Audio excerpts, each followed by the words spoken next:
against the indigenes, the African slavery and Indian indentureship, colonialism, the development of the plantation economy and plantation society, independence, and the forging of a free society out of our experiences.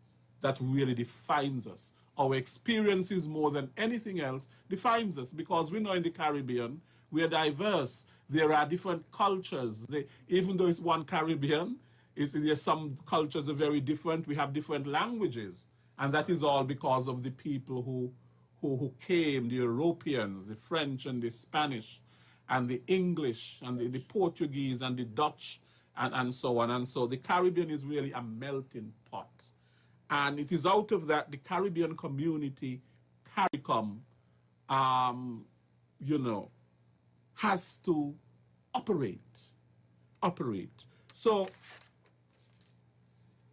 Ambassador. Yes, sir. You are the CARICOM ambassador. What is your role and function as the CARICOM ambassador?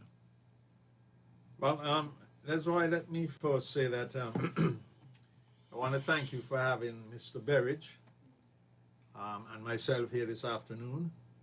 Mr. Berridge is well-rounded and really an expert when it comes to CARICOM matters for sure, seeing that he has been in the Ministry of Trade, so he has dealt with and is familiar with a lot of the trade issues, and certainly in CARICOM, trade issues are very relevant, and they, as a matter of course, they could be a discordant note at times when it comes to trade within the CARICOM region. He's also in the Ministry of Foreign Affairs. He was, so let me just a little correction. He was in the Ministry of Foreign Affairs, and he dealt with CARICOM matters. And he also was at the UN in New York. He was there for a number of years. And finally, I was able to snag him and have him come to this particular office in the Prime Minister's office. So I want to thank you for having us here, as I said. Just to say that our interaction here this afternoon with you and our citizens on key regional institutions which have been the subject of heated discussion among our citizens regarding the usefulness of regional institutions in general to the people of the Federation. Now you've asked me a specific question which I will deal with in terms of what is the role of the ambassador. What has happened with the establishment of the CARICOM single market and economy? Heads in their wisdom and in their discussions felt there was need to have a point person, and specifically in the office of the Prime Minister. Because if you're dealing with CARICOM, you really can't be in the Ministry of Foreign Affairs, because CARICOM is not foreign. CARICOM is regional. And so they figured we needed a position such as that. And so the committee of ambassadors was formed. It requires members to serve as the nexus between the national needs and the regional agenda. Its broad responsibilities are related to the initiation of proposals, promotion of the mandates of the heads at national level, and the oversight of work programs as far as the Secretariat is concerned. So that each member of CARICOM, an associate member, there are actually 20 members in CARICOM, of which 15 are member states, as we say, and 5 are associate members. The associate members are really those who are still attached to Great Britain, except for Montserrat, which was a part of this body long before that. So each one has a representative on the Committee of Ambassadors. As I said, it's located within the office of the Prime Minister. And what has also happened in our discussions, the heads, in terms of OECS heads, CARICOM heads, because OECS is part of the overall umbrella, they decided that instead of having maybe 2 persons, one for ambassador of CARICOM and one for commission of the OECS, because they're intertwined in terms of the matters that you have to deal with. Then it was agreed that one person would function as CARICOM ambassador and also as OECS commissioner. I think there are one or two countries where they're different. If I'm not mistaken, Antigua and Barbuda is one of them. I think the Barbados also representatives well, obviously he wouldn't be in the OECS anyhow, so he's just the ambassador. The other thing to say about the ambassador, commissioner, he's the head of the Regional Integration Diaspora Unit, which is a unit within the Office of the Prime Minister. And just to give you, just briefly, some of the functions, really acting in a way you could say as a post office. That information which comes from the Secretariat and the Commission is usually passed through the ambassador or commissioner. And one of the things that we're required to do is to make sure that the information gets to the relevant ministries, and Sam is going to deal with a number of the bodies that we have in CARICOM, so you can see how wide it is, and all of the ministries are impacted as far as CARICOM is concerned.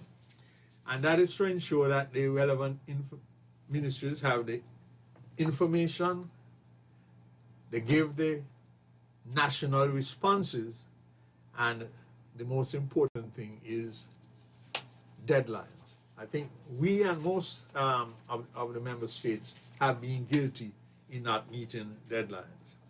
We also coordinate and manage a reporting system that covers all of the regional meetings. To give an example, we have a meeting of the heads coming up, intersessional, at the end of February 26th and 27th. And one of the functions where we are concerned is when we look at the agenda and we realize the issues that are being discussed, then we ensure that the relevant ministries deal with the issues related to them, and so that we can prepare a brief which goes to the Prime Minister, so he's au fait, knowledgeable, and can, discuss whatever issues St Kitts and Nevis itself would have as far as that is concerned. And I would say act as a source of information and dissemination. And the final thing I'd say about the RIDU, and one of the things that I should say to you about the RIDU, I think we'd want to have a program on this unit for the simple reason that it's not just regional in terms of regional diaspora. We also cover globally. So we're in contact with the US, Canada, Taiwan, Europe, all of it. So I think something like that is important so that one can understand how the RIDU itself is supposed to function. Mm-hmm. But specifically we are here with respect to CARICOM. So I hope that answers the question you raised. Yes, it was making sure I answer the question you raised and not get off on a tangent and say something else. Yeah, you did what answer. Else I have to say, we'll get to that, yeah. You did answer. No, Mr. Berridge, you're the expert on CARICOM, so to speak. Could you give us an overview of CARICOM? For example, the functions and some of the bodies within CARICOM and what they are responsible for. Because even though it's just one Caribbean community, everything is interrelated and interconnected. And at the end of the day, we are working for the holistic. It has to be a holistic approach in terms of, what we want CARICOM to achieve for the region and for the diaspora. Agreed. You spoke about. Thank you, Leslie. As Ambassador Osborne quite rightly provided information, a broad overview, CARICOM is quite expansive. The CARICOM agenda is quite expansive. It is akin to an octopus with tentacles, and the CARICOM agenda is coherent or consistent with the Sustainable Development Goals at the United Nations. So every single facet of our lives is covered under the CARICOM agenda. This in itself is massive, it's impressive, but it can also be unwieldy and it needs coordination. So at the organic level of the community, I should first say that there are two definitions: the Caribbean Common Market and the Caribbean Community. Now, these are two distinct entities among themselves, but they are related. For example, you have members in CARICOM who are not a part of the common market, but they are part of the community. That again creates certain elements and distinct features of regional integration. So Bahamas is not a part of the common market, so they don't have the common external tariff, but they are part of the community, so they deal with functional cooperation and coordination of foreign policy and the other elements which characterize CARICOM. So that we first have to understand that. Montserrat is a full member of CARICOM, and Montserrat is not an independent country. So their work will be limited. They would have to get permission from Britain when certain decisions are made. So that again is another distinct feature which we have to take into consideration. So CARICOM is not just one monolithic block. You know, there are different contours which shape the discussions and affect implementation. Okay? So I should say that at first. Now at the top of the agenda is the conference. This is covered in the treaty, of course. And the conference is the supreme decision-making body. It is made up of heads of government. We can't just say prime ministers because there are presidents in there and there are chief ministers. There are premiers in there even. But it's the head of government. Okay? Because just to put a pin in there, you will continue. But we can speak about the political Caribbean, and we can speak about the many Caribbeans in the sense of the politics, because, you know, we have, for example, Cuba. Cuba is communist, and it's the last bastion, really, of communism in the Western world. And we have parliamentary democracies. We have republics, for example, like Trinidad and Tobago. It's a republic. They no longer have Her Majesty as head of state, and so on. We all, you know, we can speak about us being members of the Commonwealth, former colonies of Britain, and so on. We can, and you mentioned the British overseas territories and so on. So some don't have prime ministers, some have presidents, and as you correctly said, some have chief ministers and so on. So yes. So the conference is the supreme decision-making body. They're at the top of the food chain, as it were. And they're responsible for decision-making and giving policy guidance to the other councils and to the community in general. Decisions taken at that level, they are binding. They are incumbent on member states to actually implement these decisions that come from the heads. Now, not all matters get to the heads. Some are disposed of further down the food chain, but decisions, the head is the thing. Now, the interesting thing about the heads of government is that it functions as a quasi-cabinet. So, specific heads have specific portfolios. Okay? So, for St Kitts and Nevis in particular, we are responsible for, Prime Minister Harris is responsible for health, HIV, AIDS, and human resource development. And health takes up a very big part of the CARICOM agenda now because of the pandemic. So we find that our Prime Minister is very engaged at this moment in matters related to health and human resource development. Okay? Others are responsible for transportation. Others are responsible for science and technology. So it forms like a government, a loose quasi arrangement. At the second level, we have the Community Council of Ministers, and these ministers are responsible for, in large measure, for developing the strategic plan of CARICOM. So the work becomes less political, it's now more technical, where they sign off on the strategic direction that the community is taking. So that is very important. Before the heads address the matter, is disposed of at the level of the community council, and it's a council of ministers. So ministers sit on this.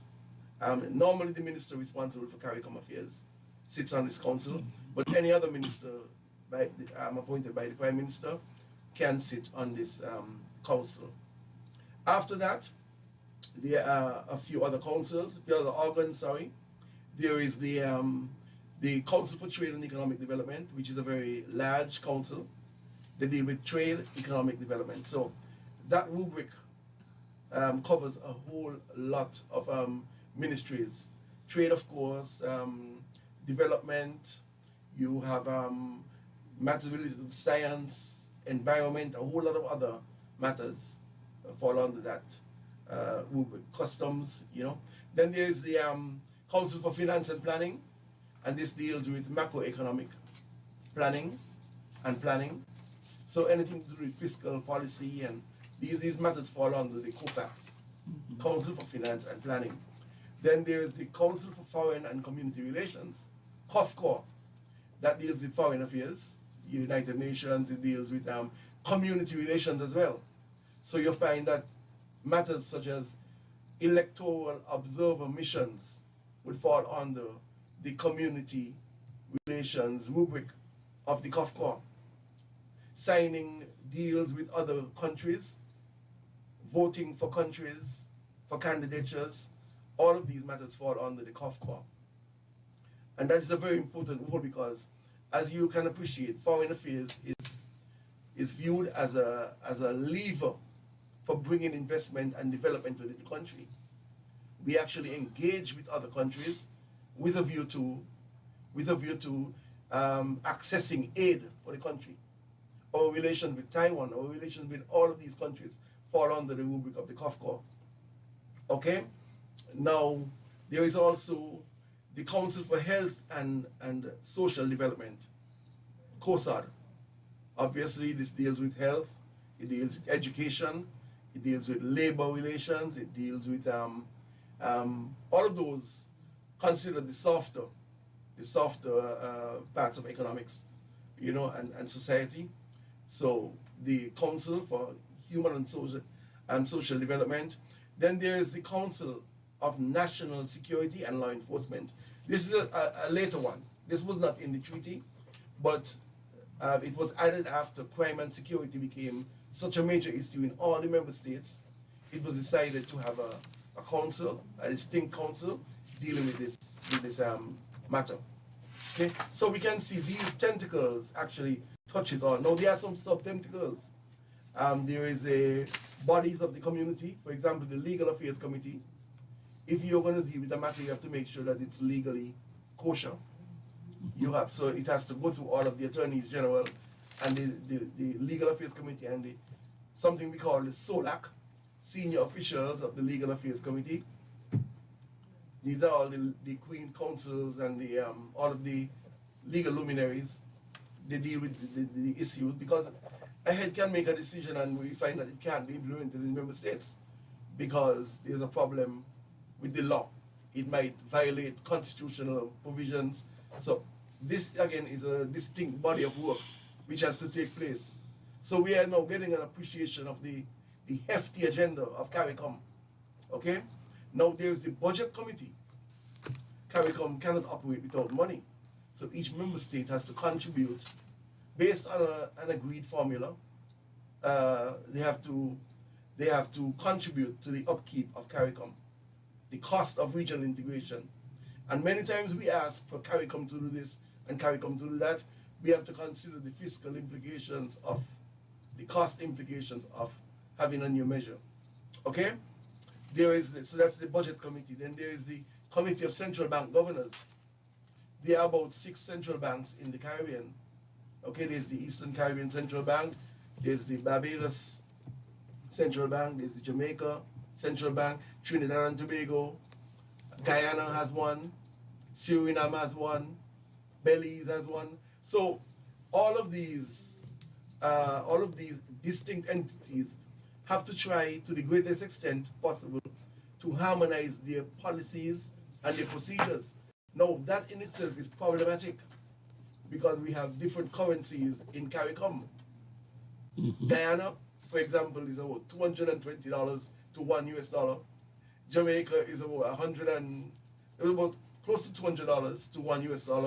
The Eastern Caribbean dollar is 2.7. Barbados is 2 and change. Trinidad is 16. How do you converge all of these currency variances? How do you do that? Into a single economy. Into a single economy. It takes a lot of work. So, whenever decisions are made at the respective central banks, they are expected to call their colleagues and at least brief them to ensure that they keep it in the guidelines which were prescribed by the heads. So it's a lot of work. We see the level of work increasing as we go on. Then there's the Committee of Ambassadors, which Ambassador Osborne spoke about. And the ambassadors meet regularly, mainly before other meetings. For example, before the Community Council meeting, they get cleared by and discussed by the Committee of Ambassadors. It also keeps them in the loop and to gain an appreciation of what needs to be done and to fill the implementation deficit which exists, okay? Then there is the Customs Committee, the control of customs in each of the member states. They meet as well to discuss the CARICOM agenda, mostly related to trade and fiscal matters. Now, operationally, there's the Secretariat, which is based in Georgetown, Guyana. Since 1973, it has been there, and it remains there. And the Secretary General is the head honcho at the Secretariat. He is Ambassador Erwin Larocque of Dominica, and he's in his second term, okay? There are term limits, 2 terms. And there is the Deputy Secretary General, who is Ambassador Manorma Suknandan. She is from Suriname. Then there are a few Assistant Secretaries General, one for health, one for trade, and a few others, right? So that is the overarching thing. So 2 things you can glean from this. The CARICOM agenda is expansive, and in order for it to work as a well-oiled machinery, it has to be organized, and there have to be levers and conduits leading to each member state, and we are proud to fit into this kind of architecture. Now, the CARICOM community, CARICOM, will be 50 years in 2 years' time, having been established by the Treaty of Chaguaramas in Trinidad. And over those 50 years, there has been a wide range of emotions, perspectives, thoughts, opinions about the Caribbean community. There are some people who feel that it has worked. There are others who think it has been dysfunctional, disorganized, and so on. What would you say to such persons? I would prefer to focus, first of all, before I turn over to Ambassador, I would prefer to posit that it has worked in large measure. Just the functional cooperation element of it, the functional cooperation, states cooperating and collaborating, we were able to save a lot of resources. The very impetus for regional integration is to bring about pooling of resources. Whenever we go to international conferences, there's a CARICOM caucus. So we arrive at one position. If we go by ourselves and we speak for ourselves, we are one, but when we are together, we are 15. That in itself is... so there's power in the numbers. There's power in numbers. There's unity in strength. No, there isn't always unity because there are sometimes... All member states in CARICOM are sovereign states. Again, every top sits on its own bottom. However, to the greatest extent possible, the treaty has the language as practicable as possible, as far as practicable, right? We are encouraged to harmonize our positions and increase our voice in the regional agenda. So that in itself, functional cooperation. If, for example, there's a project at the UN, it makes sense for us to put our resources together and get a regional project, and everybody benefits. Then there's the benefit of having the Secretariat doing the overarching work. They have a holistic approach to it. So we will, if, for example, we are lagging in one area, another member state can actually step up. Then there's the CSME, which is the very flagship of the regional integration movement, which we can deal with in another question. But yeah, so those reasons, those the functional cooperation, then pooling our resources together. But there's also the deficit of the dearth of implementation. Some decisions are made years ago, and because there's no CARICOM jail, nobody can really, the teeth is not as strong as they should be. Now we can I argue prefer that to say that sometimes there's the Court of Justice, there's the CARICOM Court there of are Justice. no balls sometimes to implement some of these things. Yeah, we say political will. Same thing. Yeah. Political will, because member states are sovereign. You can make a decision when you go to the health meeting, and when you go back home, I mean, you just put down your paper. And Part of the problem might be that we are so separated by water. Even though we are in the Caribbean Sea, we are separated. And as you began by saying, that there are many different factors. You have different languages. For example, you have the French-speaking Caribbean. You have the Dutch-speaking Caribbean. You have the Spanish-speaking Caribbean. You have the English-speaking Caribbean. And sometimes alone, the language barrier presents a problem in terms of us communicating and relating to each other. You know, Haiti is patois, it's French. The Dominican Republic, they're Spanish, Martinique and Guadeloupe. And right, but I know they're not a part of CARICOM, the Dominican Republic. They might have observer status. You know? What would you say to the question I asked before, Ambassador?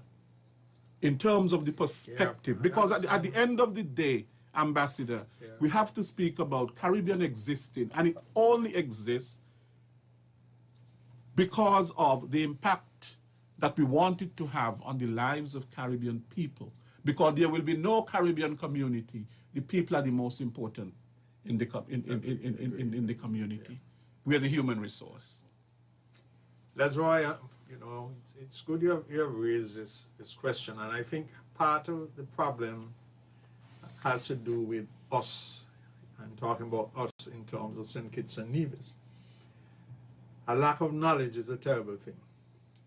I think this is where, in terms of CARICOM, OECS, these institutions, that we haven't been out there informing people and letting people understand the impact that this regional institution is having on their lives.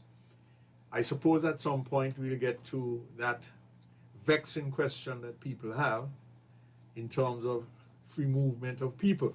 Because that seems to be a vexing issue. We will. Here. But just to highlight in terms of what Sam has said, there are a few areas in terms of the cooperation that we have, and I don't think that we as nationals of St Kitts and Nevis understand the importance of these particular institutions. I think I should have said, I don't think we indicated that Haiti is also a part of CARICOM. Yes. So is Suriname also a part. So we go from The Dutch, French. we go from Belize, Bahamas, and come right down to the only French would be Haiti. In terms of the OECS, which sometime we could talk about that, then we do have French and Dutch involved in that, in terms of St. Martin, in terms of Martinique and Guadeloupe, which are really not a part of CARICOM. But with the OECS, you're also commissioner. I think that is the Martinique or Guadeloupe had applied for membership of the OECS. Associate membership. Associate membership. They have that. That was happening. I just want to touch on just a few institutions so that persons could understand the sort of impact that these institutions have on the CARICOM body and on St. Kitts and Nevis in particular. We talk about the Caribbean Exams Council. I think most people say, oh, well, we have an exam which is set in the Caribbean, but that is a part of the CARICOM structure. So we are benefiting from that. In terms of health, and more especially now, you have CARPHA, the Caribbean Public Health Agency. And one understands the importance of CARPHA in terms of the discussions that we must have globally and regionally. And so CARFA is an institution in terms of COVID-19, which we're dealing with now. And so they represent us, you know, in terms of globally, in terms of whatever bodies and so on. There's the COVAX facility, where there's an effort to try and make sure that despite your size, and you know, our size, what it is, that you have equitable access to whatever vaccines that come on stream. And so we're using CARFA. CARFA assists us with that. Well, everybody know about CADI, so that's in terms of agriculture. CARIFESTA is also another area which brings us together. Regionally. There is the CARICOM single market and economy. Before I deal with that, I just wanted to add the Caribbean Disaster and Emergency Response Agency, CDERA. CDERA. That particular institution, I think we do not understand how we have benefited, because it deals with natural disasters, hurricanes. They can fly people in, bring people in to assist us. Well, you have the volcanic disturbance in St. Vincent and Grenadines at this time. So that is a very important institution. Now, Sam spoke about the council dealing with law and order and security. But a part of that, we have IMPACTS, which is the Implementation Agency for Crime and Security. And that is an umbrella organization which involves all of us, so that we are not standing alone in terms of dealing with matters of security, in terms of dealing with matters of crime. They also deal with matters related to cybersecurity. So, I mean, it's a wide area that they deal with. And so we benefit from that. The final thing, I left this for last, is the CSME, because I suppose we get persons will call in, and I'm sure this is going to be a topic that they want to start. What it seeks to do is to integrate our member states into a single economic space, and so that the desired result is expected to be free movement of capital, services, technology, skilled professionals within the region. I think in St. Kitts and Nevis, we deal with only the free movement of capital and don't recognize the other areas that the CSME is supposed to deal with. And what I want to say, because it is a matter of young people, will they be too young to realize that in St. Kitts and Nevis in the 50s, our people left and went to England. Our people left and went to Curacao, where you had the oil refinery. They left and went to Santo Domingo. They went to the Panama. Dominican Republic. Not necessarily Santo Domingo, because a lot of them settled in San Pedro de Macorís and in the municipality of Consuelo. So and that is why you have a lot of them coming back here now. Panama. They've been to St. Thomas because of the hotel industry in St. Thomas. The question I'll ask our people is, why do you think persons left St. Kitts to go elsewhere? So when you see persons coming from other Caribbean member states into St. Kitts, the question is, why are they coming to St. Kitts? And it's all, as far as I'm aware, it's because of the economy and economic development and bettering themselves. And certainly, if no other feature is attractive in St. Kitts and Nevis, there is no personal income tax. There is none. And so I think we need to understand that we, in terms of petitions and division, traveled abroad, maybe not so much now, but we have been leaving our shores and going elsewhere.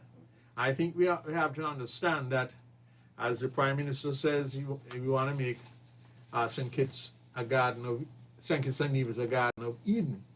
Yeah, I had a friend I was speaking to, I had a friend, he's Russian, who said he wanted to see St. Kitts become the Singapore of this area of the world.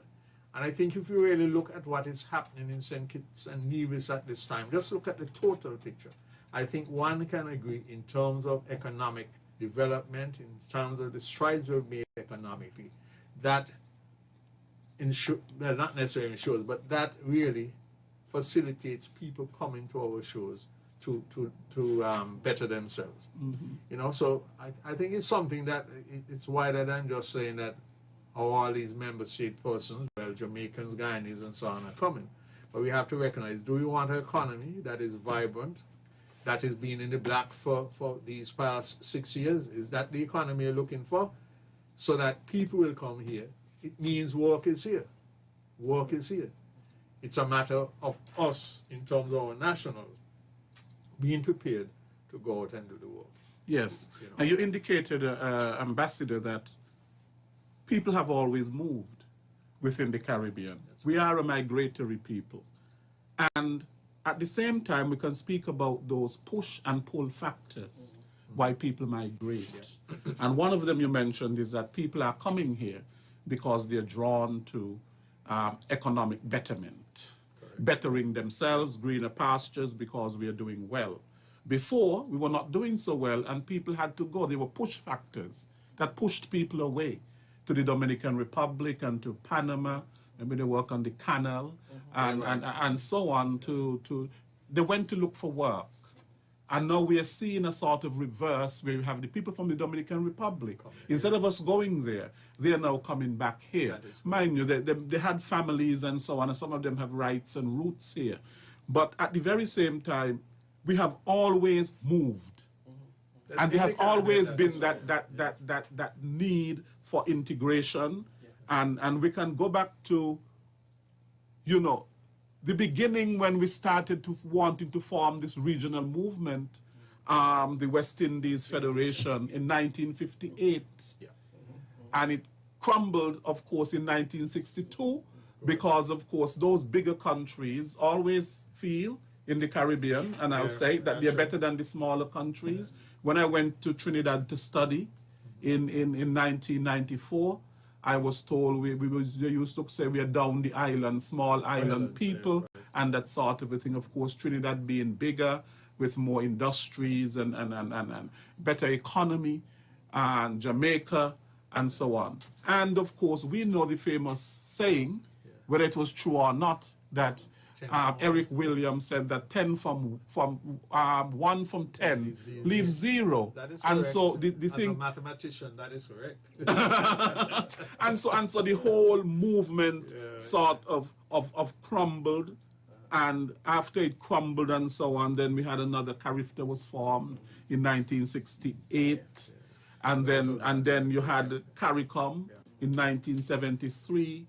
And so on. We have been on a path, really, of forming these regional movements in terms of advancing the regional integration agenda. And here we are today now, we are speaking about the CSME, which was basically came about, the CSME basically came in 1989 by the Granans Declaration in Grenada and so on. I'm glad you mentioned that, Leswa, because I was in school when the West Indies Commission was empaneled, and there were people like Sir Sridhar Ramphal, Alistair McIntyre, and they came to Basti High, and they were speaking to us about the update on the regional integration agenda. And they went around from country to country asking people, what do you want? What do you need to see? What's the future of the Caribbean? And people said, look, we want to be able to move freely. We want to be able to establish a business. We want to be able to convert our currency. There are too many different currencies.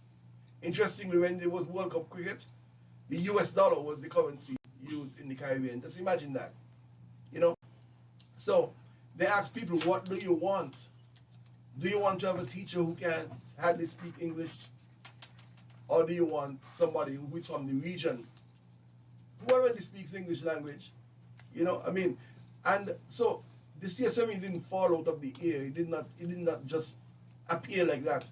It was a bottom-up approach where they asked the people of the Caribbean, what do you want? And people said they want to be able to establish a business, move from Trinidad, open a business, and not be penalized. They wanted to be treated as nationals. So that's why the principle of national treatment is one of the fundamental tenets of the regional, of the CSME. So If you move from, let's say, Grenada to St Kitts, you would pay the same business license as somebody who is from St Kitts and Nevis. That is what we speak about when we talk about national treatment. You have the same passport, I mean the CARICOM passport. There are differences in terms of nationality, but they wanted the freedom of movement, so you have 6 months when you move. When we go to the US, they give you 6 months. Why should you get 2 weeks when you move to another CARICOM country? You know, so these are the things we're talking about. Functional cooperation. Functional. These things can work, and they work already. So that's what when we're talking about CARICOM not working, we look at these matters. People move all the time. People get married, they go to university. Do you want the husband to stay one country and the wife move to another country? It's expected that they will move together. So if a Trinidadian moves to St Kitts and Nevis, should he be treated differently to his wife, who is from here? These are practical things we're talking about, which the CSME tries to promote. And they already work. So when people talking about CARICOM is not working, we like to point them to those things which already work. When they go to church, you accept their collection. You don't say, oh, you're a Trini, you're a Grenada. When you go to the shop, you don't ask them where you're from. The only place maybe a bank or whatever. But people want their lives to be facilitated, and CARICOM helps facilitate the lives of people in general. It helps, and we have made progress, but there's still a very long way to go, and there are many challenges. One of the problems in the Caribbean community is that we have been too territorial. Yes. And part of the problem is that like the Lion King, the lion in the jungle wants to protect his territory, and that sort of a thing. That has worked so much against us. And on the other hand, we tend to be a little bit of xenophobic as well, xenophobia. And you still see that today, where of course we feel as the smaller islands, for example, that when you open this whole thing in terms of the free movement of people and skills and so on, that the smaller islands tend to think, well, look, we might be overwhelmed, and that sort of a thing, and but you know, perception. But Reality that's right. That's right. But perception. The thing is, Sam spoke about the currency. Let me ask you, Lesroy, would you want to leave St Kitts and Nevis and go to work in Guyana and be able to remit funds back to St Kitts when you look at an exchange rate of $1 to $270 and $1 to $220? No. And what has happened really that I've seen in terms of this whole matter of CARICOM, that it seems that the LDCs have become MDCs, all right, in terms of our economic vitality and so on. Yes. And the prudence in terms of what we have done, fiscal prudence with respect to our economies. So I think that is something that, as I said before, we have to appreciate that we are moving to this top of the scale. There are a lot of opportunities. I listened to the Prime Minister last night, and he indicated in terms of capital projects that we have the largest expenditure or budget for capital expenditure for this particular fiscal year 2021. And so it means you're going to need people to not necessarily to come in. And that is why the problem I have with our people is that some of our people, not all, is that the opportunities exist for training, for skills training. Why should we want plumbers? We have to look outside of St Kitts and Nevis for a plumber or an electrician, because you have the free movement of professionals and people with skills. And so we, I think, are falling short. And as I said, maybe it's a matter of not selling in terms of to our nationals what is available and why they need to be trained in these areas. Because obviously, if you don't have the skills that you require, then the good thing is that you're not going outside the region. Because years ago, you'd have to go to England or the United States or somewhere else. And so it's a matter of information. It's a matter of speaking to people on a regular basis so they understand. And one of the things we have discussed just recently is that I think we want to do a program on a regular basis here on ZIZ to deal with matters pertaining to CARICOM, OECS, and the RIDU. And especially in terms of people understanding why, in terms of training, and persons here can easily be trained. And based on our education system, we certainly can expand that. You run classes afternoon, evening. You can have the school period which goes to 4, and then you have another session which has a separate principal. Maybe some of the staff who work then can work. And so you talk about STEP, so that we have, part of it is that if you're on STEP, we want to give you a skill, and not just a skill for landscaping, but a skill area that can assist you in terms of the development which is happening in St Kitts and Nevis. Excellent point you mentioned, Ambassador. You know, once ago you spoke about the technical and vocational education that is so needed today, the TVET, and there's a lot of focus, because before that, you know, there was not as much emphasis on that. In fact, there was this sort of a dichotomy where it appeared that people who were plumbers and carpenters and masons and so on, that somehow they were less educated. That's right. And less needed. And there was a lot of emphasis on people going and studying law and studying medicine and studying some of these academic kinds of things, right, and so on. And we have come to realize that that is not so. And so now there's a pitch today for focus on the TVET. And not only on the TVET, but what is going to help in terms of the movement of skills in the region is that people must be certified. Yeah, and so therefore the certification, before you had plumbers and masons and so on, but how can you move when you don't have anything to show? Yeah, fair enough. But you remember, when you look at skills now, the technology is important. It's not just measuring. I mean, I can measure, and so therefore without using a tape the technology is you know, important. And even in teaching now, you know, when you're doing teacher training and so on, technology is an important part of the training. That's right. That you have to be able to use the technology and so on. We learned that from what we had to do virtually over the past year. Right, to reach people. Now, what have been, Mr. Berridge, some of the setbacks or some of the challenges in terms of the CARICOM single market and economy? Of course, we don't have the common economic space as yet, but at least we have the movement and so on of skills and people. Yeah, as you quite rightly said, there are challenges, and particularly with the economy, the single economy component. The single market, that has been around since 1973. If a good is made in CARICOM, trade. If a good is produced in CARICOM and it is certified as originating in CARICOM, you don't pay any duties when it moves to another country in CARICOM.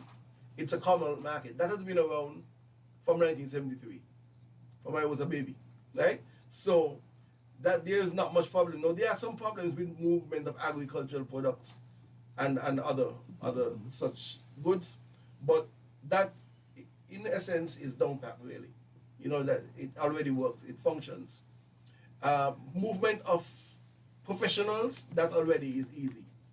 People obtain a CARICOM skill certificate and they move easily. These things are working seamlessly, okay, in the main.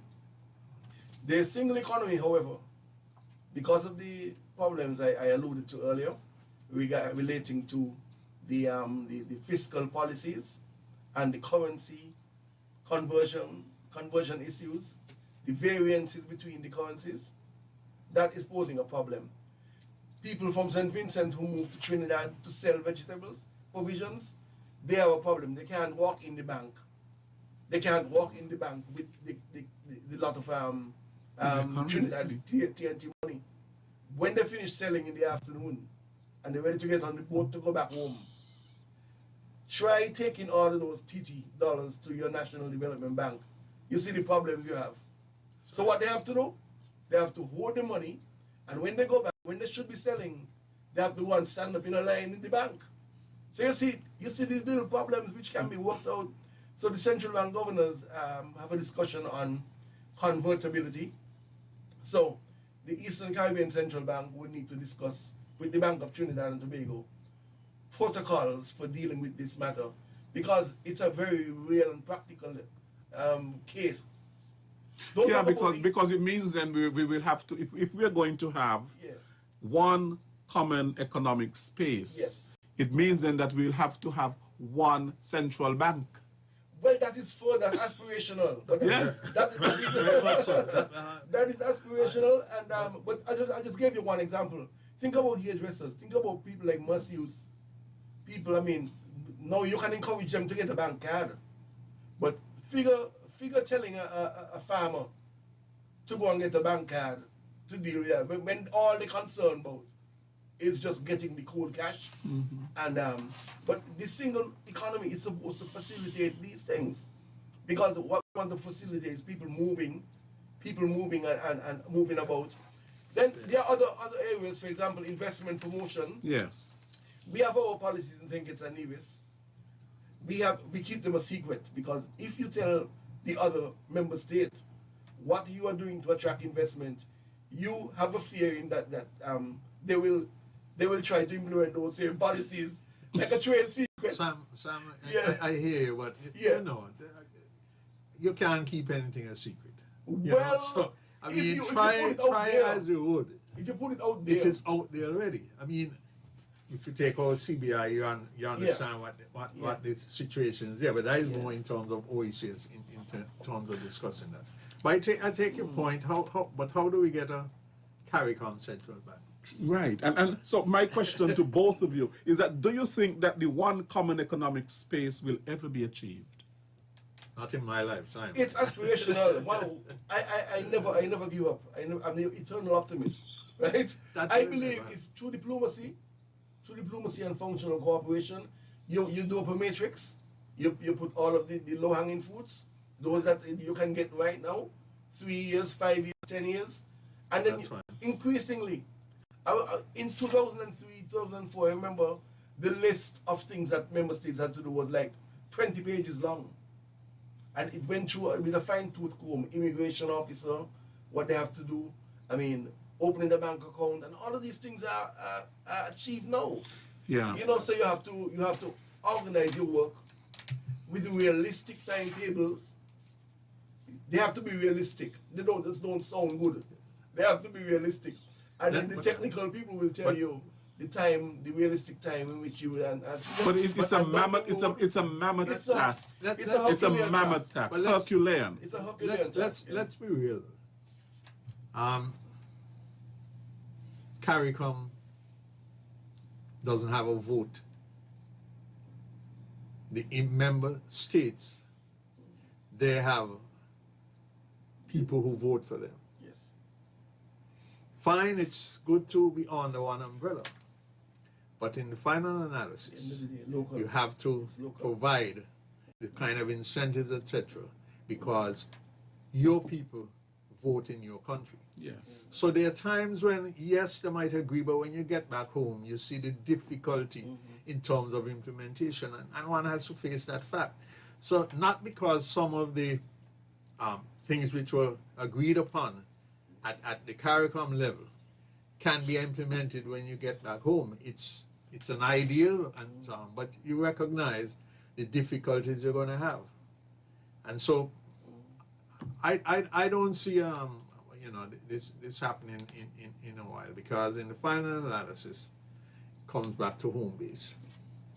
Right. All politics is local. Yes, we are going to go to the phone lines, and we'll keep the conversation going, but there might be some people who want to call in and to engage you on the CARICOM matters. Because when we speak about CARICOM matters, we are looking at matters in terms of a noun, and we are looking at it as a verb, isn't that so? Yes. CARICOM matters and CARICOM matters. It's a pun. It's a play on the word matters, really. The numbers to call: 1-718-577-2916. That is 1-718-577-2916. That's the international number. And the local number is 465-2555. We welcome your calls. Right, so the CSME, of course, with the working for you. Good afternoon. Good afternoon, Lesroy. Yes, good afternoon. Right, good afternoon, Mr. Osborne. Good afternoon. And good afternoon, the other guy there. I didn't hear his name, but anyway. Mr. Berridge. Oh, yeah, Mr. Berridge. Right, good thing. Mr. Osborne, there, I heard you ask the question if we ever think economically that the Caribbean countries will come together. And Mr. Osborne said, not in his lifetime. I agree with Mr. Osborne. And Mr. Berridge said, his answer was, he giving hope, he have hope. Well, I go in all the way back in the 60s with the Federation. Big boys were at the head of the Federation. And they look down at the little ones. Say, boy, no, we can't go through with this. Because them little ones have nothing. And for them to survive, they're going to suck us dry. Federation break up. Come with CARICOM. Well, instead of CARICOM, it's CARIGO. Then they come with CSME. And CSME mean Caribbean Suicidal Market Enterprise. And that is what we're seeing happening around here. Because the Caribbean people who make the politician, they are too close, and too many of them, not all, too many of them get corrupt with different things. And everybody want the best for the island. So this thing here about economically Caribbean countries will come as one, it ain't gonna happen. Can't happen. And that is my view. I see it down the road, it will never happen. That's my opinion. Have a good day, gentlemen. Thank you very much for your opinions. I just want to say to him that I hear this thing about carry gone and things like that. I think we need to appreciate the fact that CARICOM has really worked. We are speaking specifically about a single economy, and I respond to that particular issue. But I think we need to understand and appreciate, and that's why I repeat that we certainly need to do a lot more information and public awareness on this matter, so we do understand that we really do derive benefits and so on. But I understand what you're saying, but it was specific in terms of single. Yes, and we cannot start on the premise that it will not work. It has worked, and yes, there are challenges, but at the very same time, there are things that would have worked, and we have all benefited in some way through regional trade and so on. Now, the CSME and the skill certificate that you spoke about only provides for a certain category of people. Working for you, good afternoon. Yeah, good afternoon. Good afternoon. Yeah, I don't think that anyone in his honest, real mind can say that St Kitts and Nevis has benefited from membership in CARICOM. The question is, does any of the panelists believe that St Kitts could have achieved what it has achieved in spite of CARICOM? In other words, if St Kitts and Nevis were to were to extricate themselves from CARICOM, do you think that that would be disadvantageous to St Kitts and Nevis to the extent where our rate of progress, our rate of growth and development and so on would be retarded? In other words, CARICOM, being a member of CARICOM is an asset, but is it indispensable? Is our membership in CARICOM indispensable to achieving growth, development, and so on? The other thing is, of course, we recall with nostalgia the days of the Leeward Island Scholarship, when a lot of our students from right here dominated that particular event. Has any thought been given to establishing a CARICOM scholarship? Okay, thank you so much for your call.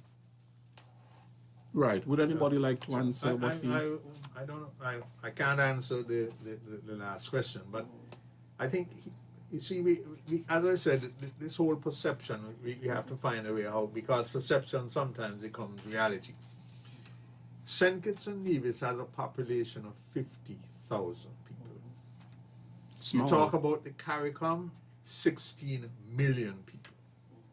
And we have to understand, in the international community, unity is important. It is. And size matters in a way, all right? And so St Kitts going out on its own and not under the umbrella of CARICOM or OECD, but let's stick to CARICOM, then you can't derive the benefits, one. And your voice is gonna be so small that it might not even be heard.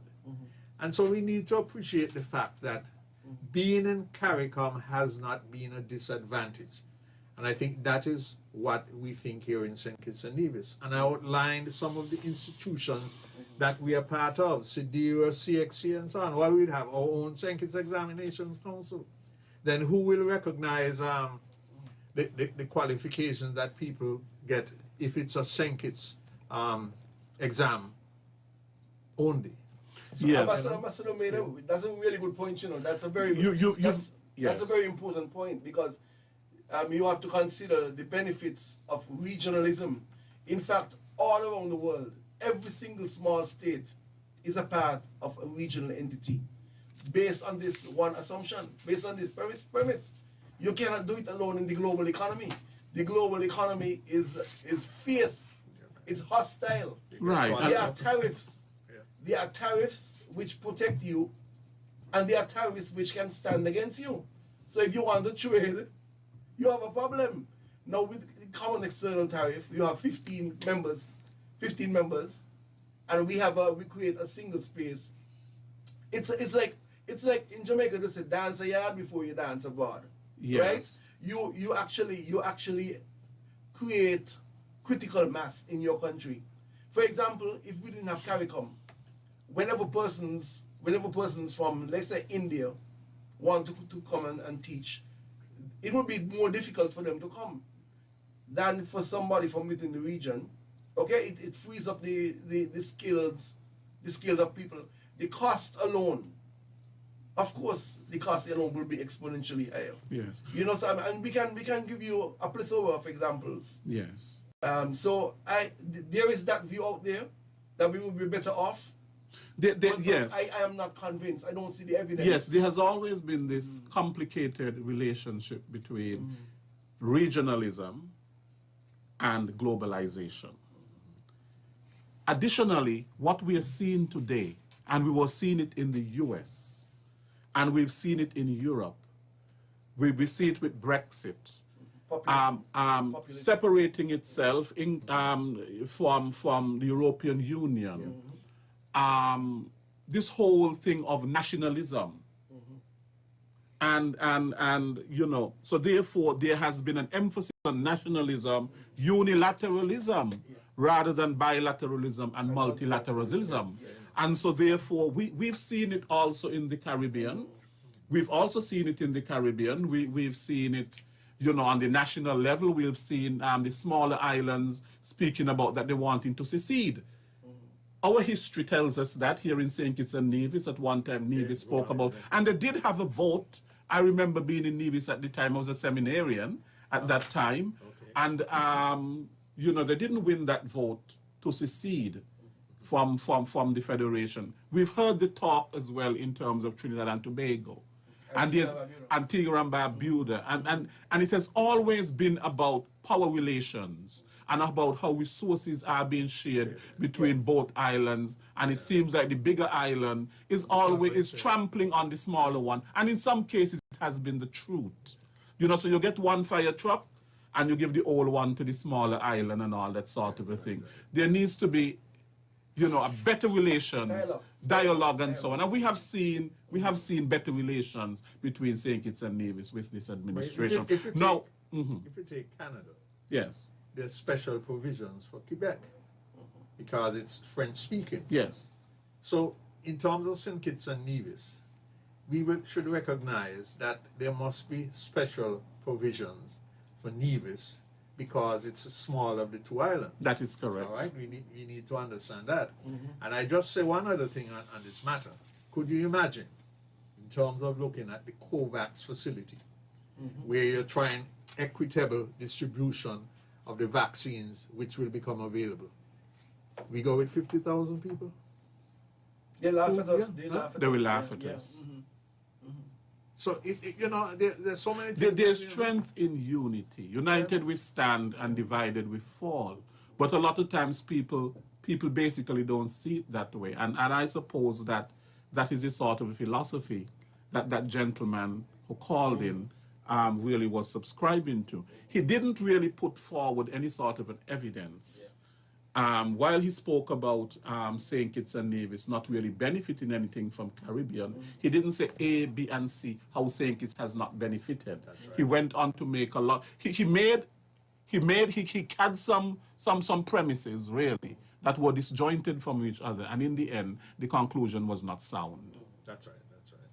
You know, so... We respectfully disagree. We respectfully disagree with his thesis. I mean, the evidence is clear. In every single sphere, there are benefits to regional integration. Just imagine having our own civil aviation, a plane crash in St. Kitts or in Nevis. Do we have a civil aviation authority in St. Kitts and Nevis recognized by the world? You know, so we have a regional integration organism.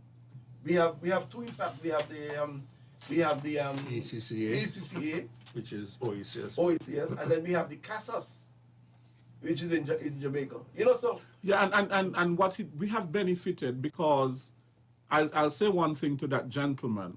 For example, the University of the West Indies, which is an organ, one of the principal organs of the community. We have our own university and so on, and you have open campuses in all of the territories and so on. And the governments, because of that agreement, they pay 80% of the economic cost.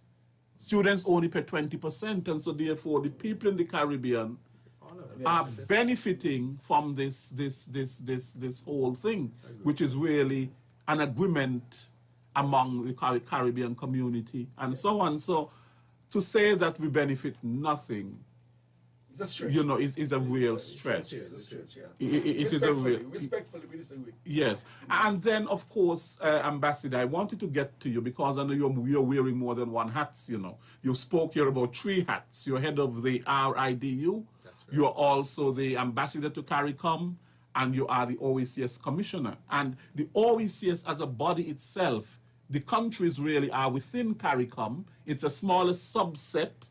And the Treaty of Bastille, which established the Organization of the Eastern Caribbean States in 1991, we seem to have achieved some things that CARICOM has not achieved. That is true. That is quite true. The thing about it, though, is that in terms of the OECS, we've been trying to get a carve-out in respect of CARICOM. There's been a lot of discussion, but up to now, there hasn't been any final decision where that is concerned. So you recognize the OECS within the framework of CARICOM. I think because of the size of the OECS, and we are all considered LDCs, and so we have that common thing between us. Yes. That is so. But as I said, in terms of OECS, really. But really and truly, should we be referred to as LDCs, lesser developed countries? I don't think so. That was then. That was then. That is not now. I can give you because we cannot look at development from that sort of a paradigm anymore. Because I mean, a lot of the countries in the OECS, if they were viewed before as LDCs, and the other countries like Jamaica and the bigger ones as the MDCs, certainly there has been a reverse. In many ways. I have a particular perspective on that because I've been around for a while. So that is limited in scope. That definition is limited in scope. It relates mainly to the industrial sector.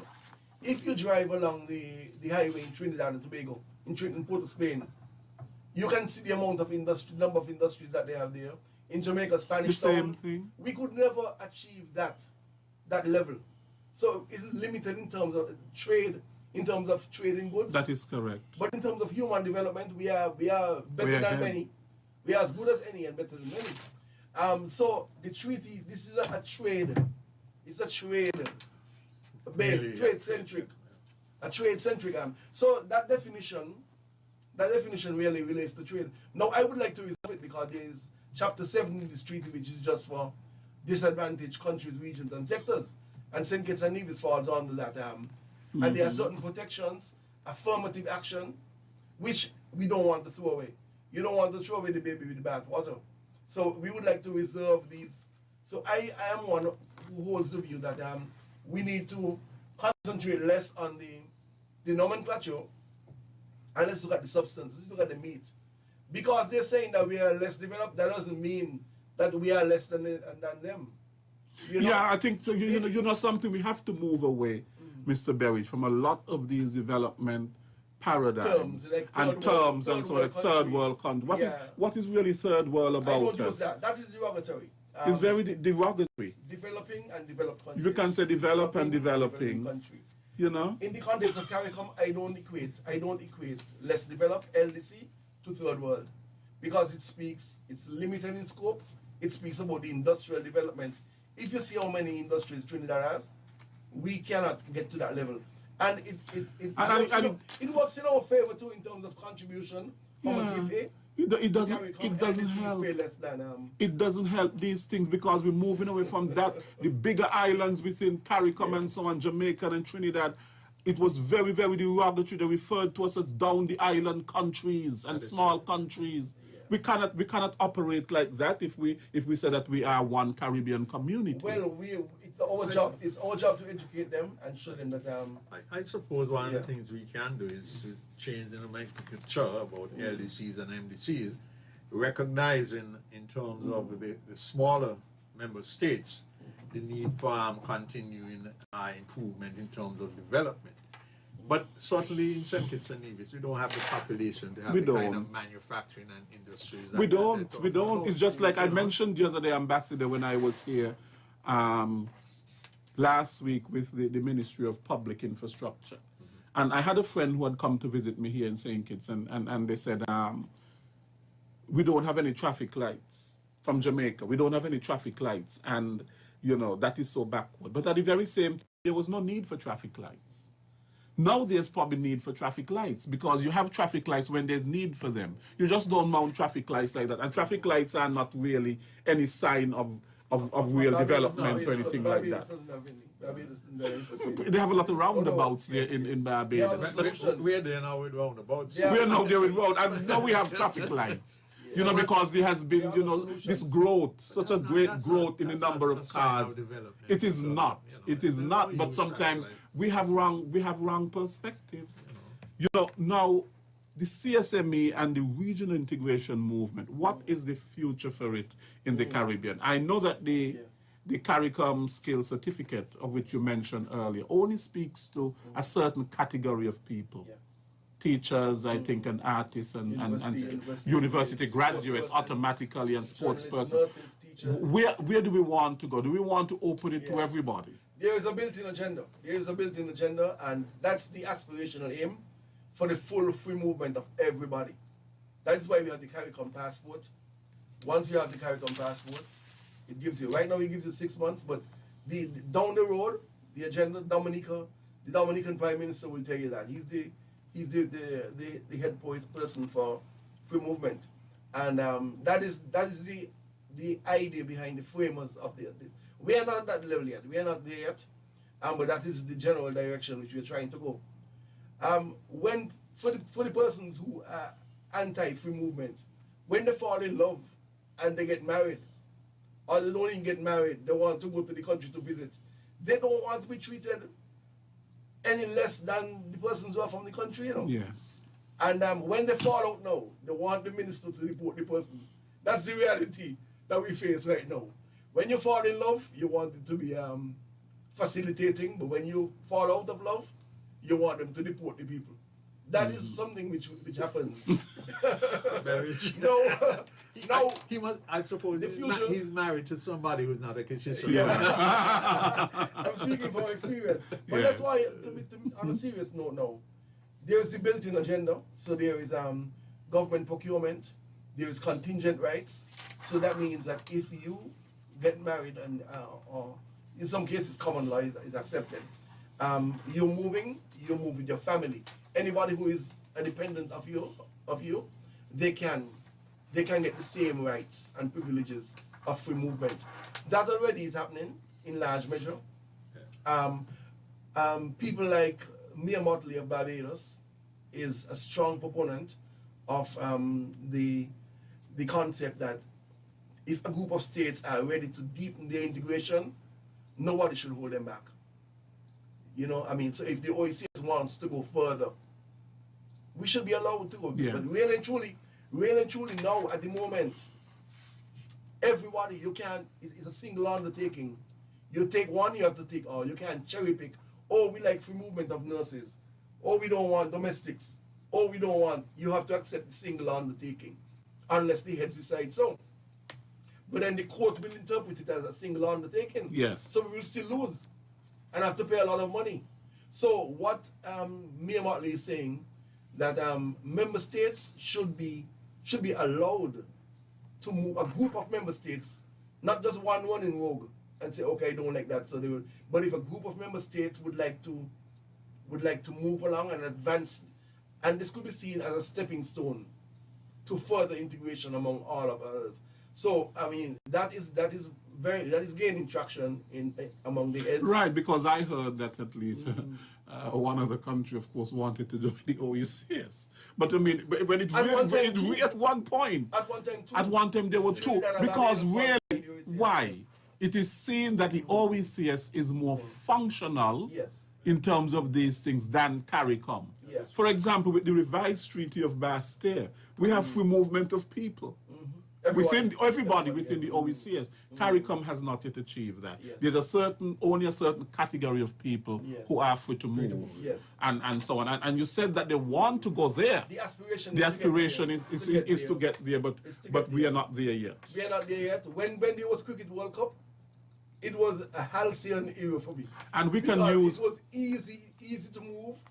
Nobody was complaining about people moving, you know, because there was a lot of festivity and interestingly, whenever there's a carnival in any country, nobody questions free movement because everybody's looking at the economic gain, more people to buy, more guest houses to get money. So you find that we have a kind of ambivalent relationship, a kind of schizophrenic relationship with free movement. Yes. Sometimes you like it, other times you don't like it. The church doesn't turn back anybody. Yes. The schools, they don't say, okay, we don't want your school fees. The supermarkets don't turn back anybody. But when it comes to the personal level, people start to get skittish and say, oh, they come in could take my job. You know, but at another job, we have a whole community, we have a whole expanded community to choose some. I could get fed up with St Kitts today, and move to another member state.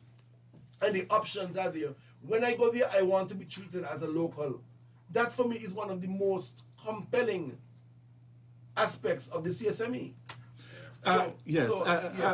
Berridge, I wanted to stick something in there. While we are speaking in terms of movement, we cannot speak in terms of movement because we are separated by water. We cannot speak of movement without speaking in terms of regional transportation, which has really been an imbroglio within the, you know, it has been a headache really within the Caribbean community. High airfares, very, very poor service in terms of getting from one place to the next. A regional airline that has been, you know, bedeviled by, you know, by inefficiencies and financial problems, and so on. And so therefore that whole aspect of regional transportation and regional integration will have to be looked at. Yeah, but you know, when you speak in terms of transportation, I think if you ever looked at it, let's use Liat as an example. If you look at a Liat ticket and you see the breakdown of the ticket, the fare might be, let's say, $99 US. Most of it when is you in talk taxes, about, airport if you go taxes. from here to Antigua, you got to pay a tax in Antigua. The flight goes from here to Barbados, when there, and so on. So all of that is built in the ticket. How do you deal with that? The problem is that certainly in terms of your airports, you have to find a way of maintaining them. And so you use that in terms of the ticket. The matter we have been trying for the longest while in terms of sea transport, moving people around, that has proved to be very difficult. At one point, they used to have those sea transport within the islands. Well, in terms of the Windward Islands, the Windward Islands, in terms of Dominica, The work. St. Vincent, St. Lucia, Martinique, Guadeloupe. Yes, there is that movement. I think the ships are under the French registry, so they're either in Martinique or Guadeloupe. So they do have that ferry, daily ferry, which we don't really have up in We this don't. part of At least I think there was the idea one time when we had purchased some hydrofoils, and that was the idea: skim the water and they go fast and they go to other territories. We're talking about rapid ferries right now. Yes. But then the issue with that is public-private partnership. The private sector wants to gain the profits, but they want to spread the cost. So you find that there is the same discussion which we have in LEAT in terms of spreading the cost. Now, Chapter 6 of the revised treaty speaks about transportation policy. You need to make it more efficient, and then there are some less economic points. For example, Dominica to St. Kitts will be less lucrative than Dominica to Antigua. Who will subsidize that one? But transportation, we can't get the CSME operational to the optimal point without dealing with transportation. And we need to deal with it. It's a problem. But it's a cost. It's a cost, and somebody will have to bite the bullet, either the public sector or the private sector. And we will have to have public-private partnerships. But then the public is not allowed. The public should not bear all the costs, and the private sector keeps the public. I mean, St. Kitts and Nevis recently wrote off some debt for LEAT. I think it's $11 million. $11 million in debt. What we need to is regional transportation. And if we just take air transportation, is it a public good or is it a profit-making exercise? I remember, for instance, my days in Carnival.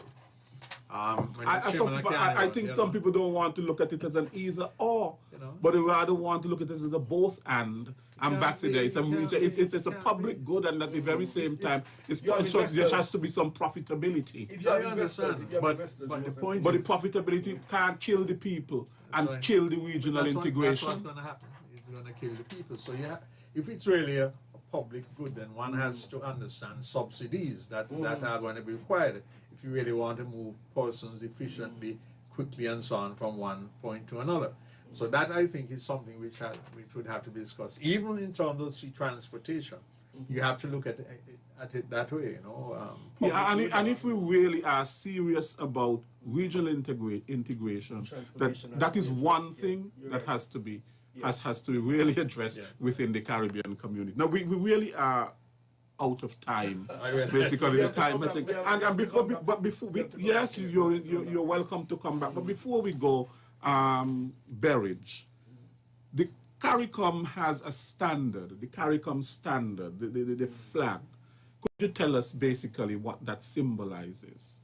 Yeah, it's an interlocking seas. CC, CARICOM, or Caribbean Community. Yes. And it's a blue. There's light blue at the top, and there's dark blue at the top. So at the bottom. So the light blue represents the sky, and the dark blue represents the sea. The Caribbean Sea. They bind us. They actually bind us together. And I think we need to create more awareness to this. And what does it change? The interlocking thing.